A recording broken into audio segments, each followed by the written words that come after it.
Welcome back, my good name is Dr. DJ Viano. You're watching the Praise Mix and thank you so much for tuning in. Tumekuwa na wewe kuanzia 7 until now. We're just time for a dope conversation hapa hivi and it's been a good one yani. And each and every time when you tune in to the Praise Mix, it's all about formulas and kila kitu kwa baraka sana. And it's just Sunday when we get up again and not in a good mood kidogo because as a family of DJs, I know this second whereby we have artistic and all that.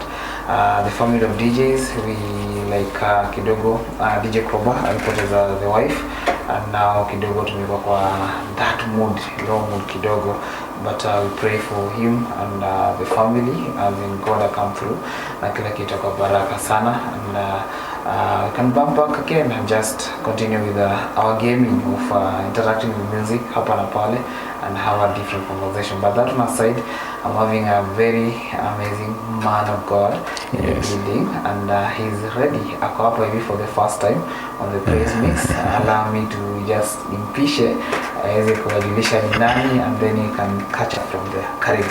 Asante. Thank you so much, DJ. Yes, yes. Mimi naitwa Bishop Jacob. Yes, Bishop Jacob. Masiga.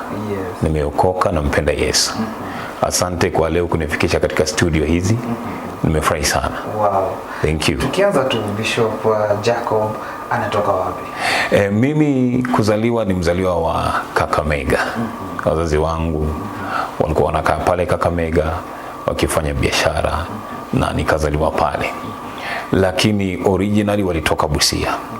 So nilipokuja kuwa mtu mzima nikasema wacha nitafute mizizi yangu, nimeanzia wapi, nimetoka wapi. Kwa hiyo ndio nikaweza kutrace ile ancestral land, nikaweza kufika Busia. Pale Busia Mungu akanisaidia, nilikuwa na maono ya kuhubiri injili. Nilienda pale nikahubiri injili kwa muda. Baadaye Mungu akatusaidia tukapata nafasi, tukanunua shamba, kajenga kanisa. Kwa hiyo sasa ni mission center. Wow. Tunahubiri kutoka pale. Allow me to ask this because ukisema wazazi wako walikuja Kakamega na walitoka Busia, and then I know the journey of tracing where you're coming from is not easy because you need kuna verification, you need to ask people to verify such a different information. Maybe how was that journey and how did you get until you found the place where this is where I came from? Yeah, that was a very very challenging situation kwa sababu wazazi hawakutupeleka kule walikotoka tukiwa bado watoto. Like we had to grow up. Personally nilienda to find my roots when I was about 20 years old. So here comes a stranger in a village. Of course appearance, what wanaweza relate. They can say, okay, but this guy looks like he comes from a certain family. But then you have to go and ask people. Mara ya kwanza wanakuangalia na maswali. But okay, baadaye Mungu alinipatia favor and I found some relatives who are still existing na nikajitambulisha vizuri, wakanijua, wakaniambia wewe kwenu ni hapa, baba yako alitoka pale, babu yako alitoka pale, nyanya yako alitoka pale. Hivyo basi alafu Mungu akanipatia kibali, but it's not easy. Si rahisi. Wow. Yes. Kuna umuhimu wa kurudi back and now to trace where you came from because we are living in a generation whereby maybe some of us will be able to say that's a tough way, it's like a whole work so it's kind of like wasting time, let me deal with what is ahead of me. Yeah. Kuna ikona muhimu kurudi back just to understand where you came from. Yes. Wow. It's very important. Si kwamba lazima urudi ukae pale, lakini kuna umuhimu wa kujua kwamba wewe mizizi yako iko wapi. Nitafundisha hapa somo, I will share kidogo impact na effect ya land kwa maisha ya mtu. Land unavyoiona huweza kuaffect mtu hata kama akiwa mbali nayo. Yes, land is very spiritual. Land iko na spiritual umbilical cord yenye ina connect na binadamu. Ile natural unapozaliwa na mama ile inakatika, ile ya kiasili, sasa ile physical, but the spiritual one inaendelea na ile iko connected na land fulani ambayo wewe uko connected nayo. Unaweza kuwa hujui hiyo land ni wapi, lakini nayo land inakujua, inakufahamu. na land inaweza kufanya mambo kadha wa kadha. Mfano mzuri, ndugu zetu ambao walitangulia kwenda mataifa ya magharibi, like tuseme Marekani, Ulaya, walipelekwa kama slaves. Baadaye slavery ikawa abolished. Leo ni karne kadha wa kadha zimepita, lakini ukiwatembelea, wingi wa watu ambao wana struggle na maisha bado ni ndugu zetu hawa weusi. 3/4 ya watu ambao wanaishi bila makao, wale homeless ama homeless, wanaishi kwa streets, utapata ni ndugu zetu hawa, cousins wetu. Utapata changamoto za ulevi, dawa za kulevya, zile ambazo utapata zinatutatiza hapa, na wale pia zinawatatiza. Shida iko wapi? Si kwamba hawako katika nchi ambayo ina fursa, wako katika nchi ambayo ina opportunity kubwa, wanaweza kuendelea, lakini tatizo linatoka wapi? Ni land walikotoka huko Afrika ambayo inanena kinyume na wao kule waliko. So it is very spiritual. Kuna some limitations hufata mtu kwa maana zilipandwa kwa ardhi yake ya kiasili, na zitamfuata hata avuke ng'ambo, hata apande ndege aende kwingine. Land ya kule alikotoka ikiongea kinyume na yeye, hata kule anakokwenda hawezi kufaulu. Wow. Juu kuna vile tumeweza ku best kuwa successful na being exposed to different environment, to different books, to different knowledge hapa na pale. Yes. And now you are coming with a very different conversation about the land. Yes. So what do you mean? What do you mean? Okay, let's dive into this, because at the end of the day is a good conversation. Thank you. Hii land ambayo unazungumza ni land ulikozaliwa ama ni land ambapo wazazi wako walikuwa na wakanena maneno fulani kuhusiana na wewe wakati ulikuwa mtoto? Maandiko kuna mahali yanasema Mungu alipogawa dunia aligawanya kulingana na idadi ya wana wa Israeli. Sasa hii dunia unavyoiona, kila community kuna mahali Mungu aliwapatia kwamba hii ardhi ndio urithi wenu. Na ukisoma hata historia, kwa mfano hapa Bungoma, utapata kwamba jamii ambayo inakaa hapa originally ni Wabukusu. Ukienda kama maeneo ya Kakamega, kuna Waitsotso, Waisuha, Waidaho, that is the original ancestral land. Kwa hiyo ardhi, ukiuliza wale mababu watakwambia hapa ndipo tulisettle kwanza, na tumekaa hapa miaka na vikaka. Kwa hivyo hiyo land kuna vile imekuja kujitambulisha na hawa watu. Therefore, hii land iko na impact in the spirit. Hata huyu mtu anapokuwa na knowledge ya vitabu, ya masomo, ya taaluma, lakini land inaweza ikamlimit. Nikupatie mfano mzuri, na hapa ndipo walokole, wale watu ambao wameokoka upigwa chenga kabisa. Hebu muangalie Adam. Katika Biblia, maandiko yanasema kwamba Mungu alimbariki Adam, akamwambia nimekupa uwezo wa kutawala dunia na kila kilichomo. Kisha Adamu akaingia katika kutotii. Adamu alipoingia katika kutotii, Mungu alikuja na akajua huyu mtu kwa maana amekosa kunitii, inabidi ni mwadhibu. Lakini kulikuwa na tatizo moja Mungu alikuwa nalo. Mungu akishabariki hawezi kuja baadaye akalaani. Maana baraka ya Mungu iko na tabia moja, hiyo humeza laana. Baraka ya Mungu na laana zinapokutana, baraka itameza laana. Kwa hivyo Mungu alijua huyu jamaa kwa maana nimeshambariki mapema, hata nikimlaani ile laana haitafanya kazi. Baraka ambayo nimempatia itameza ile laana. Mungu akapiga hesabu akafanya, nitafanyaje huyu jamaa aweze kujua amekosea? Akajua niko na dawa. Akaongelesha udongo, land ambayo Adam alitoka kwake. Adam hayuko connected physically na land, lakini hapo ndipo alipotoka, mizizi yake iko pale. Mungu aliongelesha udongo, alimwacha Adam na baraka zake zote. Wakristo wengi udhani kwamba Adam alilaaniwa. Hapana, soma vizuri. Adam hakulaaniwa. Mungu aliongelesha udongo, akamwambia udongo, huyu jamaa nishambariki, nimempatia baraka za pesa, baraka za elimu, baraka za afya, baraka za utajiri, anazo huyu, lakini nataka umzuie hizi baraka zisifanye kazi. Udongo, mpige vita. Wakristo wengi hapa hupigwa vita na watu wa giza. Watu wa giza wanaelewa principle ya land kabisa. Okay. Turudi pale kwa Adamu. Yes. Alibarikiwa na Mungu, na umesema ya kwamba wakati Mungu anabariki hawezi laani. Naam.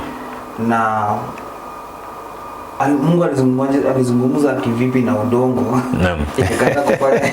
Ikikata kuobei baraka ambazo alipatia Adamu. Haleluya. Yeah. Nashukuru sana kwa hilo swali. Unapoingia katika maandiko utapata hilo jambo. Mungu aliongelesha udongo. Akamwambia Adam, kwa maana wewe umekataa kunisikiliza. Ukasikiliza sauti ya mke wako na ukakosa kunitii. Ardhi imelaaniwa kwa niaba yako. Mungu aliongelesha ardhi. Indirectly anaongelesha Adam, lakini kinachopokea maneno ni ardhi. Anaambia Adam, ardhi imelaaniwa kwa niaba yako. Kwa mateso utang'ang'ana, utatoka jasho ndipo ukule, na ardhi itakuzalia miba. Mungu hakuumba miba. God never created thorns initially. Sasa ardhi ndio ilianza kuzaa miba. Kuna watu wengi maisha yao ardhi inawazalia miba. Haiko katika plani ya Mungu, lakini ardhi inawazalia miba. So Mungu aliongelesha udongo ama ardhi ama landa ambayo Adam ako connected nayo. Akaiambia, piga huyu jamaa vita. Hata kama ameokoka, hata kama anafunga, anaomba, lakini ardhi, simama kinyume na yeye. Huu ukweli unfortunately ni ule mrengo mwingine wa giza ambao unaelewa hii principle. Ni sheria, ni kanuni, ni kama kuswitch on stima na kuswitch off. Sisi walokole mara nyingi tunapenda kutembea kwa imani na inatakikana hivyo. Lakini ukiingia kwenye chumba na kina giza na uamue kuomba sana na kukemea na kuamrisha stima iwake, itawaka? Haiwezi. Na kukiingia mlevi, asema mnapiga kelele nini hapa? Aweke mkono afinye switch. Itawaka ama itawaka? Itawaka. Maana yule jamaa anajua kanuni. Sasa kanuni za land unfortunately wanaozijua ni wale watu walio katika ulimwengu wa giza. Ndio maana leo kuna walokole ama wokovu wengi wanapambana na changamoto zile zile ambazo zilikuwa zimefunga jamii yao. Utasa unaofuata, umaskini unaofuata, ajali zinawafuata, kujinyonga kunawafuata, na wako ndani ya Yesu. Wanakiri ushindi, madhabahu wanainua, matoleo wanatoa, kufunga wanafunga. Kuna kitu wamesahau. Wale jamaa wa giza wanaweza kuongelesha ardhi na uambie, wewe ardhi, huyu jamaa japo ameokoka ana baraka za Yesu, tusikilize sisi. Mungu alizungumza na ardhi. No. Akasema kwamba isiweze kupatia Adam yes. an easy space. Yes. Ya kufanya nini? Kupata matunda na kufaulu. Yes. Does it mean that ule mlango wenye Mungu alifungua kuzungumza na ardhi ufunga? Au hujafungwa? Kuna watu wengi hiyo ni kanuni. Ukiona John chapter 8 verse 30, 31, 32. Yesu anaongea na wale Wayahudi. Anawaambia, ninyi mkiwa wanafunzi wangu kweli mtaendelea katika mafundisho yangu. Na mkiendelea mtafika mahali mtajua ukweli. Na sasa ule ukweli ndio utawaweka nyinyi huru. Ulizungumzia kuhusu knowledge. Leo kuna knowledge nyingi. Everybody is awash with knowledge. Ukifungua simu ni knowledge. Watu wanakuambia 7 principles za kufanya hivi. Siku hizi AI imekuja. Mambo ni mengi. Lakini je, are you getting the right knowledge ya kukuset free? Most of the knowledge ambayo iko kila mahali leo ni ya kumaintain watu katika jela, ni ya kumaintain watu katika bondage. Sasa umeuliza swali zuri. Je, ule mlango ulifungwa? Kwa kweli ukisoma Biblia kimakini, ile laana ya ardhi haikuondolewa. Yesu aliondoa laana zingine zote. Laana ya sheria, Wagalatia 3:13. Maandiko yanasema Kristo alitukomboa kutoka kwa laana ya sheria, laana ya Torati. Hiyo ilikuja siku za Musa. Laana ya Torati. Bible iko very clear. Laana ambayo Kristo alitukomboa kutoka kwayo ni laana ya Torati. Lakini hii ya ardhi ni wewe mwenyewe utafute ukweli, ujue, alafu uapply. Ukisha-apply ule ukweli, basi laana ya ardhi itabidi kutoka kwako. For example, leo kuna mama mjamzito. Anazaa mtoto wake. ameenda pale hospitalini, amezaa mtoto wake na ako sawa. Atamlea yule mtoto akue mtu mkubwa. Yes. Huyu ni nani ambaye anazungumza kwa niaba ya yule mtoto kuhusiana na swala la ardhi? Vizuri sana. Asante kwa hilo swali. Nitajibu hilo swali kwa sehemu mbili. Sehemu ya kwanza, wale watumishi ambao hufanya ministry ya ukombozi ama deliverances, wanaweza pata umekuja kuombea watu, wakati Roho Mtakatifu anapoteka zile nguvu zilizo ndani mwao, unapata ni mtoto mdogo labda miaka 12, babu wa kitambo anainuka, anatoa sauti nzito sana ndani mwake. Babu wa zamani aliishi miaka 200 300 iliyopita, na labda kule huyu babu alikozikwa hata huyu mtoto hajui, lakini ardhi iliweka rekodi. Hiyo ni practical na spiritual. Nyingine nitakujibu hivi, huyu mama ambaye amezaa huyu mtoto, kuna ardhi ambayo ako connected kwayo, na ardhi hufuata vizazi mpaka vizazi mpaka vizazi mpaka vizazi. Mungu alipoongea na Musa akamwambia, mimi ni Mungu nilipizae kisasi kwa wasionitii. Kizazi cha kwanza, cha pili, cha tatu na cha nne. Na Mungu haji kila sana kusema kizazi cha kwanza, cha pili, cha tatu, cha nne. Mungu ongelesha ardhi na kusema, ardhi sikiliza, hichi kizazi hadi cha nne wapige. Kwa hivyo haijalishi mtoto amezaliwa wapi, ardhi inajua rekodi yake. Niulize swali nyingine. Naam. Tumetoa mfano yule mama mjamzito ameenda akapata mtoto na baby yuko pale kanisani. Na tumesikia mara nyingi sana whereby wanasema kuna sherehe za watoto. Yes. Kuna sherehe za watoto na nyinyi mnafanya hiyo kazi. Ni sisi. Kuna sherehe za watoto pale, unasikia anapeleka sijui mtoto aende wapi. Kuna a lot pale hivyo kanisani kuhusiana na watoto wale bado hajafikisha umri wa kwanza hadi miaka 5 ama 7. There is a lot pale kanisani, utasikia wanasema ni sijui wakifu sijui nini na nini. Hizi sherehe ambazo mnafanya kwa hao watoto, mbona msikuwe sherehe ya kuwatoa katika now that you have this knowledge good misingi ya wazazi wao na ardhi? Mbona tusifike hiyo level? Kweli kabisa. Sisi kama watumishi wa Mungu tuna authority ama mamlaka ya kurepresent watu wa Mungu, watu wanadamu kwa Mungu. Sasa hiyo ni priesthood. Katika ofisi ya priesthood ama ukuhani tunawakilisha wanadamu kwa Mungu. Na pia tuna ofisi ya king sisi, ambapo sasa tunaleta ile authority ama utawala wa mbinguni hapa duniani. Kwa hiyo kuna vitu ambavyo sisi watumishi wa Mungu tunaweza tukafanya kwa niaba yako, chini ya mamlaka tuliyopewa, chini ya mafuta na anointing na neema tulionayo. Kwa mfano kudedicate mtoto, hiyo tunafanya kumweka wakfu ili ajue, agrow, akue katika mambo ya Mungu. Lakini kuna vita vingine ni lazima mtu mwenyewe binafsi akate kauli kwamba hapa nimefika, hii vita nitapiga na nishinde. Haijalishi uko chini ya mtumishi wa Mungu mwenye mafuta kiwango gani. Kuna aina fulani ya vita ni yeye atakutrain, akwambie mpendwa, hapa kuna vita, silaha ni hii na hii na hii, simama pigana. Kuna vita fulani ni wewe mwenyewe lazima upigane ushinde. Kumbuka wana wa Skeva, yule pepo alikuwa ndani ya yule wazimu pale kwa soko. Aliwaulizaje? Aliwaambia, Paulo namjua, Yesu namjua, lakini ninyi hamjawahi kunipiga, hamjawahi kunishinda. Ninyi ni kina nani? Tungesema okay, Yesu alikufa kwa ajili ya watu wote, mbona wana wa Skeva walishambuliwa? Manake wao wenyewe walikuwa hawajampiga knockout shetani, akabaki ana alama, akasema hii alama hii nilipigwa na wana wa fulani, msiwagusi. Kwa hivyo kuna vita fulani, kuna kiwango fulani cha vita lazima tukutrain wewe mwenyewe upigane. Sana sana vita vya ardhi. Niulize ile swali. Naam. Kulingana niunganishe na kitu ambacho na ile swali ambalo nimekuuliza ya kwanza. Yes. For example, and nakuja from a point of accountability. Yes. And a point of being professional in another industry, and I want to see it happen in this level because tumekuwa na mambo mengi sana pale kanisani. Yes. Na mambo mengine tunapoangazia ni kwamba people know watu wengi wanapitia shida fulani, but they want to buy time so that hao watu wanajua hii shida ndio imeweka pale kanisani. The moment watatoka katika hii shida hawatakuja kanisani hapo. Okay. So watabuy time.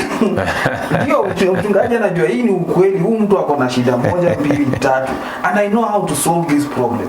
But nikisolve hii problem kwa muda wa miaka 5 sitaona mtu hapa kanisani. So kuliko ni solve hii problem, maintain. Wacha ni maintain. Mpatie painkillers. Shida yake ni kupiga painkillers for the next 10 years. And that is what is happening in the churches today. And when you look at the church, you are like, okay, but when you come from the point of accountability, my example is today, I'm having this camera. Imeletwa kwangu with my boss. And I check that camera, see if it can work or anything. I'll be able to check the camera from each and every point to make sure ikimrudishia iko sawa. It can be able to do it can be able to work according vile ilitengenezwa. But if nikirudisha hii camera and then anaangalia hivi anaangalia okay, the picture iko na crystals mingi na all that nini na nini, atani question back, why did uliona hii shida, why, kwa nini mbona ufanya hivi, why don't we have that in the church? Because at the end of the day kumekuwa na a lot of issues. As we're speaking right now, kuna generation inasema hii church tutaiondokea, acha nibaki na God kwa nyumba, kila kitu iko sawa. And nimekupatia example ya kwamba you know very well there is a problem, but you want to buy time so that you maintain this person for the next 10 years, for the next 20 years. And it's a painful moment, especially when someone anapitia shida and wewe unambuy time so that you maintain. How are we going to solve this? Kwanza niruhusu niseme kwamba hiyo analogy si common vile, especially katika kanisa ambalo Roho Mtakatifu amepeana mafuta yake kwa mtumishi wa Mungu. There are so many bondages ambazo hizo break bila knowledge ya mtumishi wa Mungu, so many. So if someone amekuja kanisani na kwa kweli anamtrust Mungu amkomboe kutoka kwa ile tatizo, mtumishi wa Mungu ambaye yuko juu yake hana mamlaka ya kukataa in the spirit kumkomboa huyu mtu, ili hali huyu mtu na Mungu amesimama vizuri. Huyu mtu faith yake ndani ya Mungu ina ability ya kudownload healing bila huyu mtu kujua. Yani kuna bluetooth ya kiroho ama kuna wifi ya kiroho ambayo inaweza download bila yule mchungaji kujua, na huyu mtu atapokea uponyaji. Imefanyika mara nyingi katika Biblia. Kuna ile hadithi ya yule mama ambaye alikuwa anatokwa na damu kwa muda mrefu. Sheria ilisema yule mama asitibiwe, asiombewe, si kutibiwa, kutibu ni madaktari, asiombewe. Maana wakati ule sheria ya Torati, sheria ya dini, sasa tuseme the religious law ya wakati ule, ilikuwa imebagua huyu mama. Ilikuwa nataka huyu mama amaintainiwe tu katika situation yake mpaka afe. That was the law at that time. Hakuwa anaruhusiwa kutoka nje wala kuguza priest. Angeguza priest, yule priest zile nguo zake zingekuwa unclean. Ingebidi azitoe, azichome, aoge, amalize siku 7, afanye sanctification ceremony ndio arudi kuhudumu. Lakini angalia huyu mama, sheria ya kwanza alivunja, alitoka nje, hakufaa kutoka. Sheria ya pili alivunja, aliingia katikati ya watu, hakufaa kuingia. Sheria ya tatu alivunja, alimguza kuhani. Na alipomguza Yesu hakujua. Lakini nature ya anointing ni ku break the yoke. Isaiah chapter 10 verse 27. Maandiko yanasema itakuja kutimia siku hiyo, mzigo wake shetani utaondolewa juu yako, na nira itavunjwa kwa sababu ya upako, anointing. So anointing iko na nature moja, iko na affinity towards yoke. Anointing ikiona yoke inakuwa activated naturally, whether mhubiri ako aware ama hayuko aware. Unaona Yesu hakuwa aware kwamba kuna mtu amekuja na faith, religion imemaintain katika kifungo, lakini huyu mtu ana feel I must come out of this thing. So aliguza pindo la Yesu against all limitations za religion na akapokea uponyaji. Kama Yesu hajui, can you imagine? Yesu anajua kila kitu, but in this scenario aliuliza, kuna mtu ameniguza. And if it was like today, watu wengi wangekuwa wanamguza, wanachukua ma selfie nini wanapost na yeye wanapiga wanapost. So many people walikuwa wanamguza Yesu. But Yesu akaambia wanafunzi, kuna mtu ameniguza. In fact, Petero akauliza, Yesu, sometimes kichwa si nzuri, because angalia everybody is touching you. Almost 200 people wana praise kwako. How can you say ati kuna mtu? Yesu akasema no, kuna mtu amenigusa na uguso tofauti. Hawa wananigusa uguso wa kawaida tu, like mimi ni celeb, wanataka wapost na mimi picha wapost. Lakini kuna mtu amekuja, ametap kitu ndani yangu bila mimi kujua, na hicho kitu penye kimeenda kimemkomboa. Ndio yule mama akajitokeza akareveal the whole truth. So hiyo analogy ya kusema mchungaji ambaye amepakwa mafuta na Mungu kikweli, najua kuna wale ambao hawajapakwa mafuta na Mungu na wanafanya mambo yao. Maandiko yanasema kuna magugu wako. Lakini kama kweli umepakwa mafuta na Mungu, huna uwezo wa kuzuia mtu asibarikiwe chini ya utumishi wako. Anointing iko na affinity ya yokes. The way magnet iko na affinity ya iron. Zinavutana. The way moto uko na affinity ya petroli. Zinatafutana tu. Sawa. Natarajia nimejibu swali lako pale. Wow, because it's a very okay. I was having this conversation. I didn't know how to dive into this conversation. No, it's okay. Let's make it very open. Kuna watu tunasaidia. Yeah, and I love research most of the time, so that I can be able to argue points with facts, realness. Asante. And the 10 churches we did research. So many people are going through a lot. You know very well this person is going through ABCD, and you know the reason why yako pale. You cannot share, because the moment you share, the person will go and get healed, and automatically will move out. And sometimes you look at the disciples of Jesus, and the disciples of Jesus, they walikuwa hang out with Jesus, but reach a point they went out. Yes. And most of the time we've been able to ask ourselves that the people ambao congregation ambao tuko nayo kanisani leo tumekaa nao 20 years, are they growing? Yeah, that's a good question. Very good question. Because at the end of the day, you meet someone ulikutana naye ya kwanza, after 20 years unampata pale kanisani, and you're asking yourself, are they people growing? Yeah. How do you justify yeah. people may grow and they are the same place? Yes.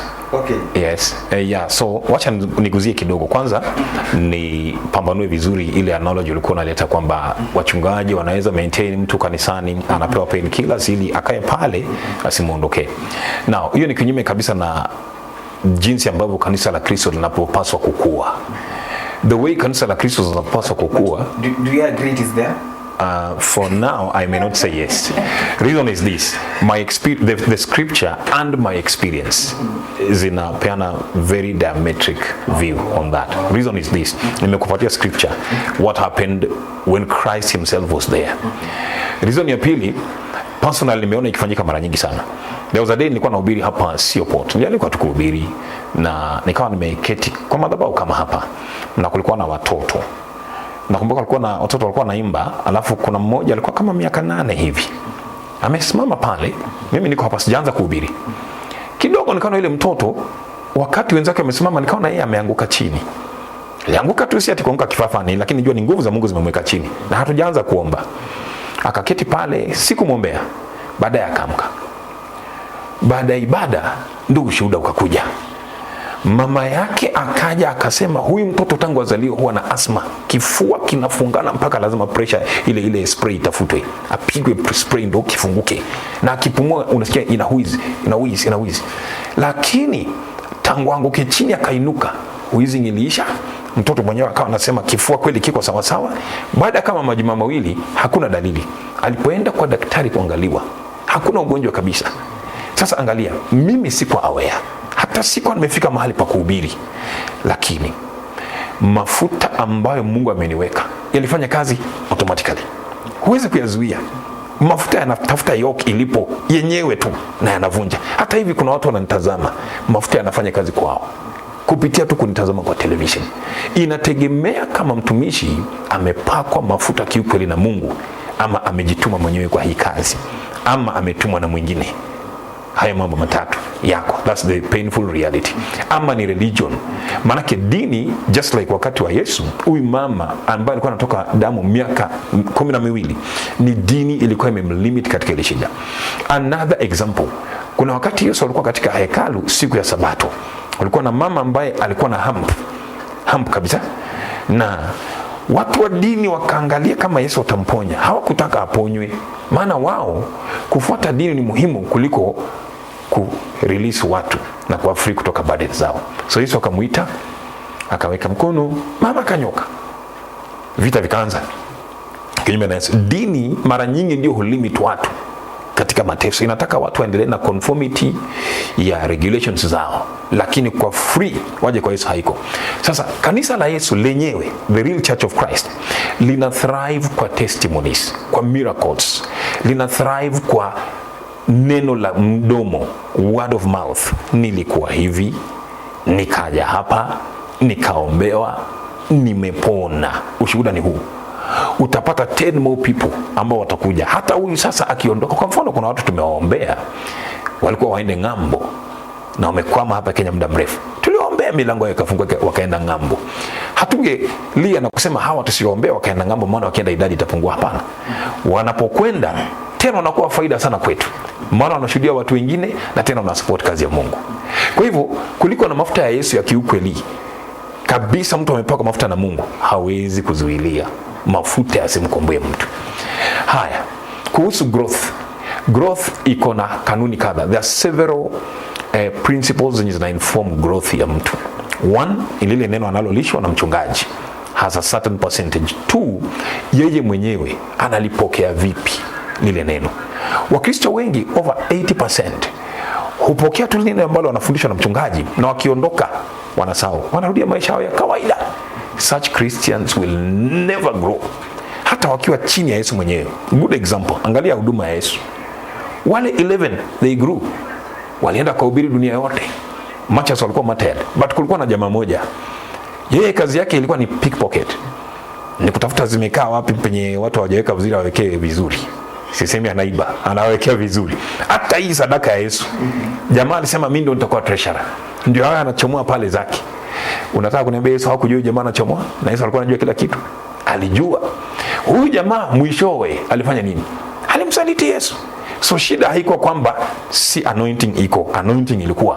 Shida haikuwa kwamba si ufunuo wa kinabii Yesu alikuwa nao, sio mamlaka ya kukemea pepo Yesu alikuwa nayo. Ni huyu jamaa mwenyewe aliamua, hizi principle nafundishwa hapa, mimi intention yangu si kugrow, mimi niko na another ulterior intention. So that really informs a lot why some believers have a grow. Yes. Let's get back to the issue of the land. Yes, good. The land. Good. Let's help someone. Good. Let's help someone, because umesema kwamba kuna yale mambo ambayo aswa zile sheria ambazo zinafanywa kwa watoto, kuna vile una represent to God, na una speak words ambayo watakuwa nayo kikuwa katika maisha. Watu wakianza kujua kuna mambo wenyewe wanafaa kufanya nini? Kupigana. Yes. So na mambo ambayo baadhi ya mambo ambayo wanafaa kupigana nayo, cha kwanza ni the land. So mtu ana approach aje kesi ya land na malizane na Asante. Utaniruhusu. Jambo la kwanza, nataka nifundishe kuhusu characteristics za land. Watu wengi wameangalia land kama kitu ambacho ni inert, kitu ambacho kiko dead, hakina life, hakirespond. That is a very, very negative approach kwa approach ya land. So allow nifundishe a few things kuhusu land. Jambo la kwanza nataka nifundishe ni kwamba land hears. Land ina masikio. Kama kuna kitu husikia kabisa, hata the faintest whisper, ni ardhi hiyo ambayo either umeikalia ama umesimama juu yake ama kuna kitu unafanya, hiyo ardhi husikiza sana. Jeremiah chapter 22 verse 9. Maandiko yanasema hivi: O earth, earth, earth, hear the word of the Lord. Write this man childless, a man that shall not prosper in all his ways. Sikiliza, udongo ndio inaongelesha kuhusu mtu. Huyu mtu alikuwa ni Jekonaya. Mungu akaita Jekonaya mara 3 kupitia kwa kinywa cha nabii. Akaita ardhi, yani Mungu akaita ardhi mara 3. Akaambia ardhi, ardhi, ewe ardhi, sikiliza neno la Bwana. Muandike huyu mtu asiyewahi kuzaa, mtu asiyefanikiwa katika siku zake zote. Ardhi ikasikia, na ardhi ikaanza kupersecute Jekonaya kabisa. Ardhi ina masikio. wakati ambapo una handle mambo katika dunia hii, elewa kwamba ardhi inakusikiliza kabisa. Even the faintest whisper, ardhi inasikiliza. Iko so much attentive kukusikiliza, na ikisikiliza ina record. So before uanze kutatua mambo ya ardhi, kwanza lazima uwe na information. The information is this: don't approach land like something yenye iko inert, yenye iko dead. Land ama ardhi iko alive. In fact ndio yenye inapeana life. That's why unaweza panda kitu kwa ardhi na kikue. Kikiwa peke yake, kama mbegu ya mahindi ikiwa peke yake, haiwezi kuwa. Ina potential ku grow, lakini lazima ingie kwa ardhi. Kuna mambo ardhi itaifanyia kwa giza huko, na unaona uhai unatokea. So ardhi iko alive, ardhi husikia. Jeremiah 22:29. Tena ardhi huongea. Ardhi huongea na inafundisha. Kwa hivyo kabla hatujafundisha mtu kuhandle ardhi, lazima kwanza afahamu mambo kadha wa kadha. Jambo la pili, ardhi huongea. The land speaks. Job chapter 12 verse 8. Maandiko yanasema, speak to the earth and it shall teach thee. Ongelesha ardhi na itakufundisha. Sikiliza hapo, ati iongeleshe na itakufundisha. Already hapo tushapata kanuni nyingine. Hiyo tutairudia baadaye wakati wa kukufundisha namna kutatua changamoto za ardhi. Hapa inasema iongeleshe na itakufundisha. Kwa hivyo tunapata kipengele cha tatu kwamba ardhi huongea, na inapoongea inafundishana. Je, ni watu ngapi ambao husikiliza mafundisho ya ardhi? Ni wangapi? Si wengi. Watu wengi wako so ignorant. Ardhi inapoongea, inapofundisha, very ignorant. Ndio maana matatizo ni yale yale kwenye ardhi kadha wa kadha duniani. Utapata matatizo ni yale yale miaka na vikaka hizi ardhi. Kwa mfano sasa, hii ni kizungumkuti kwa hata kwenye television. Turudi kwa Biblia sasa. Zamani, siku za Daudi, pale katika nchi walikuwa wanaishi Israeli, kuna majitu. Kulikuwa na jamaa alikuwa anaitwa Goliatho, anatoka Gath, na kuna majitu wengine walikuwa wanatoka Gaza. Kwa hivyo katika Biblia utapata Waisraeli na Gaza, shida zilikuwa zinatoka Gaza kila wakati. Matatizo ardhi ya Gaza ilikuwa inawazalia kila wakati, na ilikuwa ni kupigana kuuana, kupigana kuuana. Inaendelea mpaka leo, mailiacha. Si ipo bado? Ardhi ni ile ile, changamoto ni zile zile. Kwa nini? Ni kwa sababu hii ardhi kuna mambo inaongea, lakini wale wanaoikalia kuna mambo hawajayafahamu. Jambo la pili, ardhi huandika. Hunakili rekodi. Jeremiah 22:30. Maandiko yanasema, write this man childless. Ardhi inaweza keep records. Iseme katika familia hii hakuna mtu ambaye jenga nyumba ya mawe. Ardhi. Wewe ushapata kazi, umeenda Dubai, unanunua shamba, unakuja unamwaga matiri, unaanza kujenga. Siku unapanda ndege kuja, ukishuka JKA unapanda gari lako kukuleta nyumbani, unapata ajali. Ni nyumba ngapi zimejengwa za mawe, kando yake ni kaburi jipya, kaburi jipya limepigwa tiles brand new, na nyumba pia mpya ya ajabu. Baadaye hawa wanaitwa namna gani? Bundi ndio wanakuja kuishi pale. Kwa nini? Ardhi kuna rekodi iliweka kwamba hapa katika hii ardhi uzao huu hawatawahi kuishi kwenye nyumba la mawe. Haya, ardhi inaweza weka rekodi iseme katika uzao huu hawatawahi kuja juu yangu na gari, wapite juu yangu hivi waingie hapa kwao. Never. So unapata kijana amepata pesa, amenunua gari, ameweka mabete zake, wanachukua ma selfie, ndio hao wanakuja Limuru nini. Kidogo wanaonekana news. Gari lipinduka. Nini kinawapiga? Ardhi ya kwao. Ardhi yenyewe ilishaweka rekodi ikasema hapa hakuingii gari. Ardhi ilikataa. Kunaweza wekwa rekodi kwamba hakuna mtu katika ardhi ile atakayepata watoto. Kwa mfano Jekonia. Hasa unapata kwamba katika ile eneo wasichana wanaotoka katika ile eneo wana matatizo ya kupata watoto. Na nimekutana na cases kama hizo nyingi. Kuna kadhaa ilibidi turudi hadi kwenye ardhi, na huyo ni kanisa la Nairobi. Ilibidi turudi mpaka Ushago. Hawa watu wanatoka wapi? Tuongee na wazee wa kwao, tuwaelekeze katika maombi ya kukiri mambo fulani fulani na kujitenga na laana fulani fulani. Baadaye wanapata watoto. Ardhi inaweka records za limitation. Ardhi inaweka records za destruction. Ardhi inaweka records za almost there but never the ardhi. Ardhi inaweka rekodi za ulevi. Unaona mtu amekunywa mpaka anakuambia kama kuna kitu mnaweza, hata kama kuna dawa mnaweza nipatie niache pombe, mnipatie niache. Anajua hii pombe ni mbaya, inammaliza. hata mwenyewe anatamani awache lakini hawezi. Amejaribu kutibiwa, mpelekwa rehab, kila kitu imekataa. Ni ardhi. Ardhi ilisema huyu. Wenzake walikufa, makaburi yao yako hapa, walizikwa na pombe ndani. Kwanza siku hizi kuna watu wanafanya tambiko za ajabu sana. Unapata mtu akizikwa, wanaweka pale pombe, wanaweka pale bangi, bas ardhi imepandiwa mbegu, itadai baadaye, itaweka rekodi. Songa mbele. Ardhi hupigana, land fights. Judges chapter 5 verse 20 na Haggai chapter 1 verse 10 to 11. Land inaweza ikapigana na watu. Ni watu wangapi ambao wameshapata pesa alafu akisema acha ninunue ka plot mahali? Wa Kenya tunapenda plots.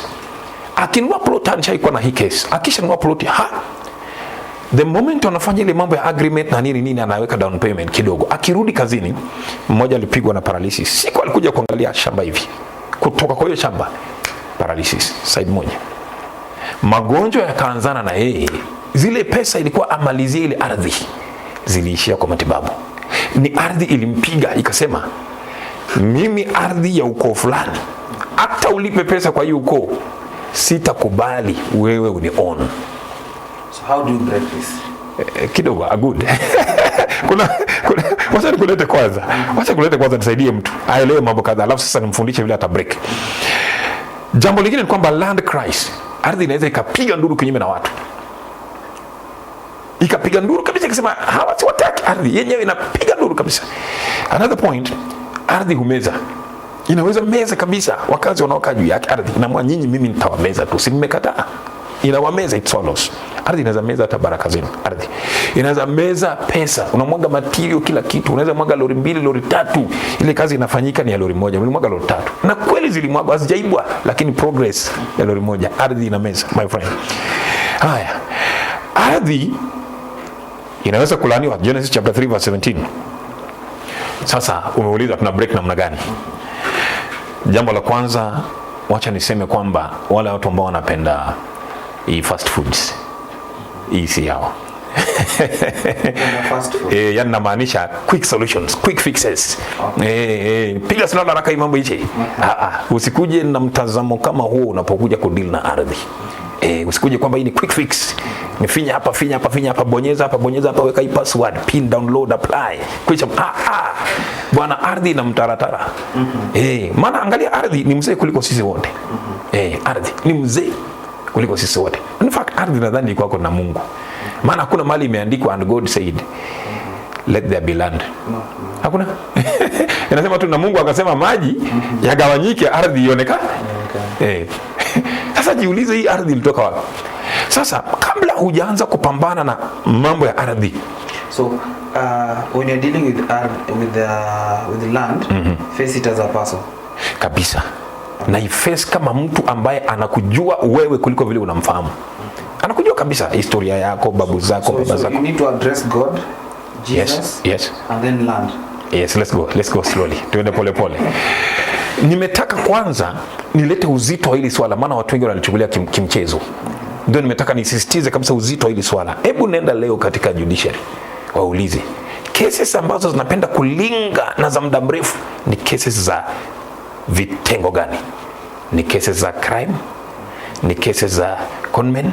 Ama ni cases za ardhi? Utapata backlog ya cases, contentions nzito kwa koti. Ni cases za ardhi. Na nini kinapiganisha mataifa? Ni ardhi.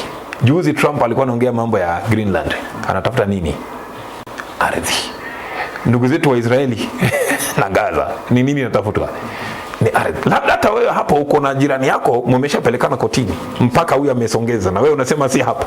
Ni nini hicho? Ardhi iko na mambo yake. Utapata ni mguu mmoja. Yes. Lakini ile pesa wametumia kwa kesi inashinda hata pesa ya kununua ardhi yote. Sasa wakati unataka kuhandle mambo ya ardhi, lazima uwe informed ya kwamba ardhi kuna mambo inafanya kwa maisha yako, whether uko aware ama hauko aware.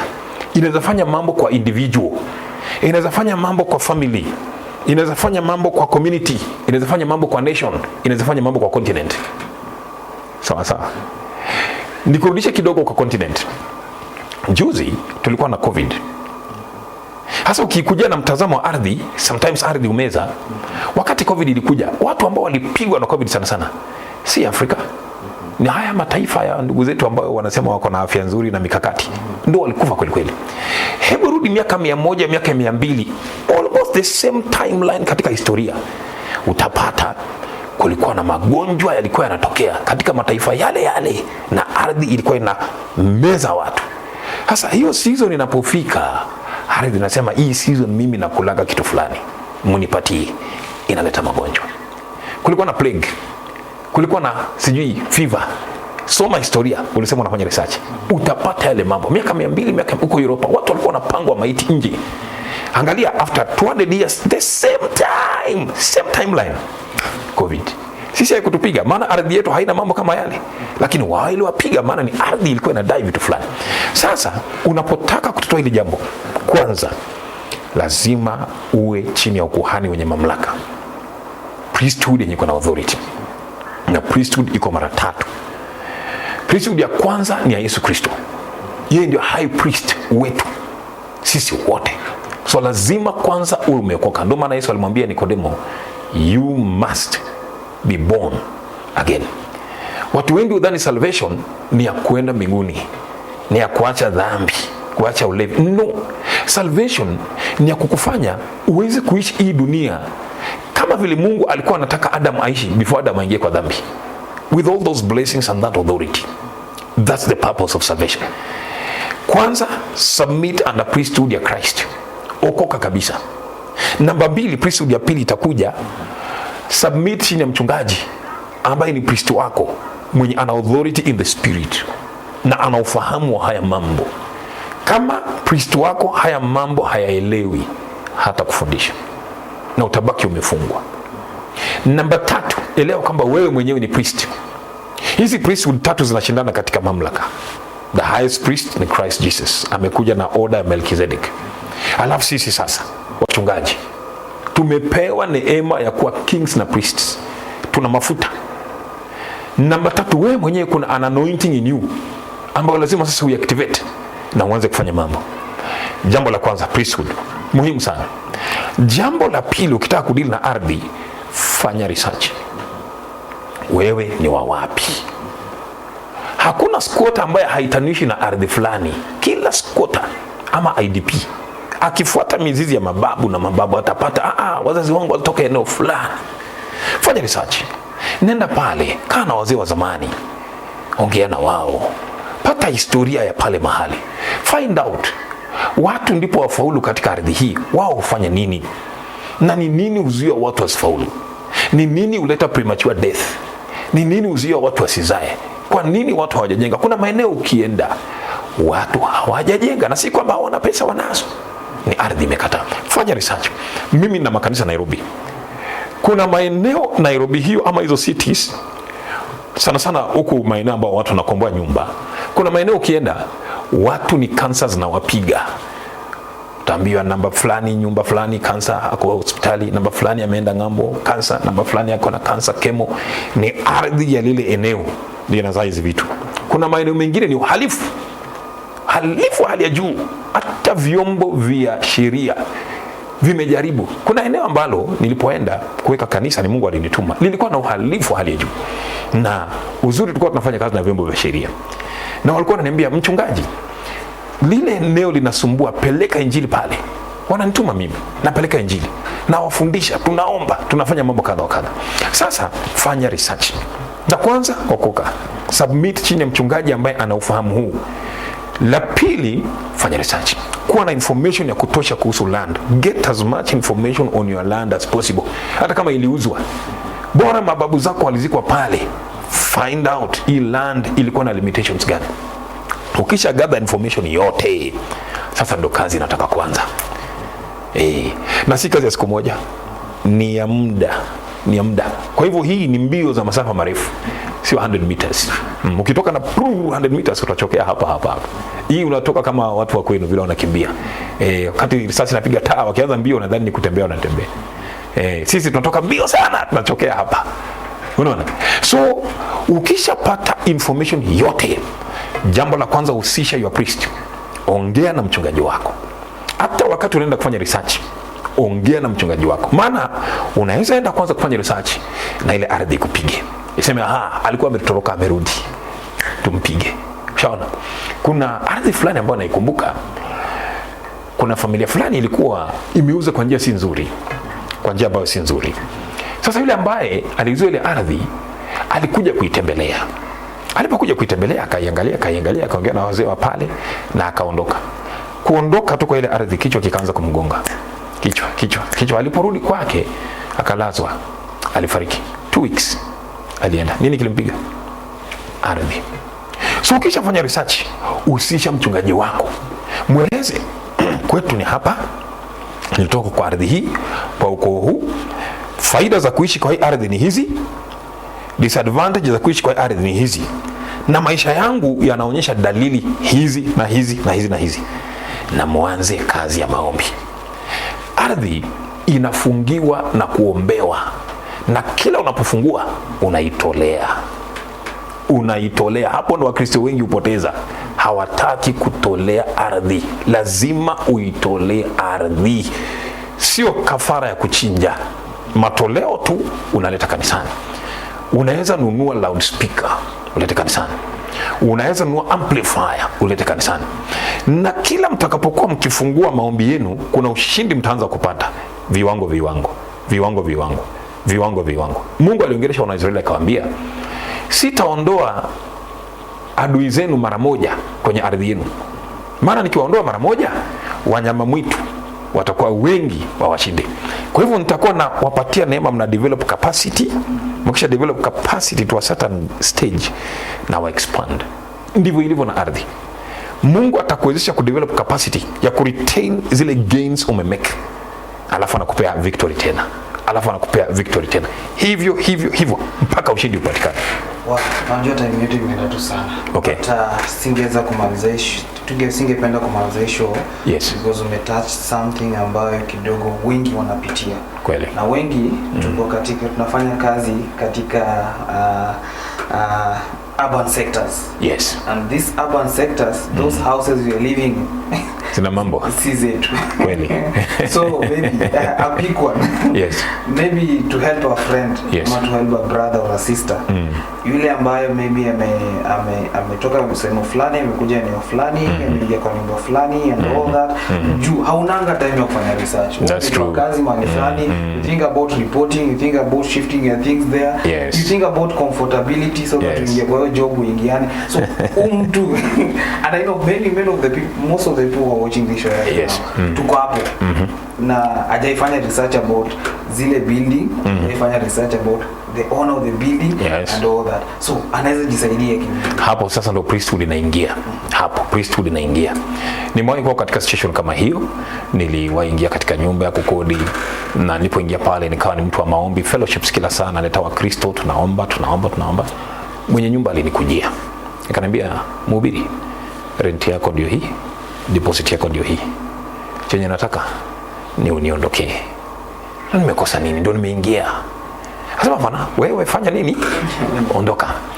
Nikaomba Mungu, tukaongea na yeye, roho Mungu akaprevail. Akaniambia kini sawa, hebu tulia, lakini wacha tuangalie. Sasa tulipokuwa tunakaa pale, kuna mambo yalikuwa yanafanyika sio ya kawaida. Sasa hapo wewe umeingia katika urban center, umeingia katika nyumba, umeanza kuishi. Ujui ili covenantiwa aje, ilinuliwa madhabahu gani katika misingi yake. Watu wana itikadi tofauti, wana miungu tofauti. This is what you do. Submit kwa kanisa lililo karibu nawe eneo hilo. Just pray, God will guide you. Mungu atakuelekeza, especially makanisa ambayo yanaimba na yanataja na yana confess damu ya Yesu Kristo. Those churches ziko na power. Damu ya Yesu haiendani na giza. Penye kuna damu ya Yesu kuna ukweli. So find out this church, do they believe in the blood of Jesus? Sikiliza nyimbo zao, utasikia tu, utasikia damu ya Yesu iliyomwagika, such songs. Enda pale, go to that church, fellowship na wao, karibisha maombi kwa nyumba yako. Hapo umehamia, invite a fellowship, wacha wandugu wakuje, mshukuru Mungu, waandalie kachakula wakule, let them pray, let them lay hands on the walls of that house. Na ikiwezekana waitakase, waianoint na oil, na watangaze kwamba hii nyumba itakuwa chini ya utiifu wa ufalme wa Yesu ambao wewe unauwakilisha pale. Hii nyumba as long as uko ndani haitasikiza mwenyewe, itasikiliza wewe, haitasikiza anga ya ardhi ile, itakoparate na wewe, utaishi pale na utafaulu. Wow. Yes. We have another Sunday. Thank you. So I think so that tuweze kuenda with the story ya land. Yes. Until mtu aweze kutoka katika maybe vifungo ambazo hapo ndani. Na ni vingi. Na ni vingi ambapo maybe wale watu pia ambao wanahamia kwa nyumba za jiji pia wana represent land zao kule nyumbani. Sasa wanapigwa vita mara mbili. Sasa wanapigwa vita mara mbili. So next time we will go for the land huko nyumbani. So tuangalie kunaenda vipi. Good. Hapo ndo kuna kazi. Wow. Na nashukuru Mungu kwa kunikaribisha. Najua kwamba watu wa Mungu wamesaidika. Asante. Karibu sana. Wow. Yes. Unapatikana wapi ukitaka kuzungumza na wewe? Yes. Unapatikana wapi? Yes. And then pia unaweza tuma salamu kwa wale ambao wanatazama. Asante. Mimi nina makanisa sehemu kadhaa Jamhuri ya Kenya. Makanisa yetu yanaitwa CMI, yani Cool Ministries International. Neno cool ni abbreviation ya Christ Our Only Lord. Christ Our Only Lord. Inakuwa cool. Katika maeneo ya Western Kenya tuna makanisa sehemu kadhaa. Busia County ukikuja utatupata. Tunakuwa na mkutano wa uponyaji mara moja kwa mwezi. Ukikuja Port Victoria kuna center inaitwa Bulemia. Every first Saturday of the month tuko pale. Watu wanapona, viwete wanatembea, vipofu wanaona, operations zinakuwa cancelled. Ukija pale kuna miujiza ya ajabu. Haya, ukikuja Nairobi nina makanisa eneo la Rungai, tuko na Cool Ministry International pale. Type kwa Facebook utapata. Mchungaji wa pale anaitwa Bishop Patrick. Ukikuja Lakisama tuko na kanisa maeneo ya Baba Dogo. Mchungaji wa pale anaitwa Pastor Shalom, ni kijana yangu karibu rika yako. Mtoto wangu kuzaliwa ni mchungaji. Na nambari yangu ya simu nitakupatia. Ni 0726 267 443. 0726 267 443. Nipigie simu, nitaweza kuomba na wewe na Mungu akubariki sana. Wow. Thank you so much for coming. Asante. Looking forward to hang out with you next Sunday. Karibu sana. God bless you. Thank you so much mtazamaji for watching the Praise Mix today, the first in Feb, na itakuwa baraka sana na kuna kuhakikishia kwamba that we're going to have a dope shows ambayo itaweza kupatia knowledge and everything so that you can be able to better your life, na itakuwa baraka sana. My good name is Dr. DJ Viano. Acha nifungie hapo hivi. See you next Sunday na God bless tu sana. Have a dope week. Keep winning and ikuwa baraka.